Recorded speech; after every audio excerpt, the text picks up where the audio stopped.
44,000 తిరిగిందండి. 44,000 తిరిగింది. Completely showroom track. ఇక్కడ లైట్గా డిక్కీ దగ్గర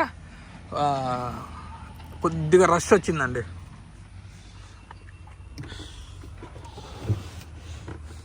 ఇవ్వండి స్టెప్నీ టైర్ అయితే అన్యూజ్ అండి. 1 టైం కూడా యూజ్ చేయలేదు స్టెప్నీ. ఇవ్వండి వెహికల్కి అంతా లోపల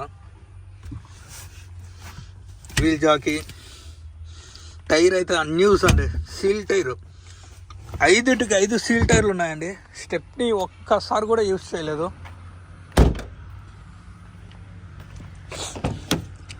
టైర్లు మాత్రం 4 సీల్ టైర్లు, 5 సీల్ టైర్. స్టెప్నీ టైర్తో సహా సీల్ టైర్ అండి. ఇదిగోండి ఈ డోర్ కూడా ఒరిజినల్ అండి.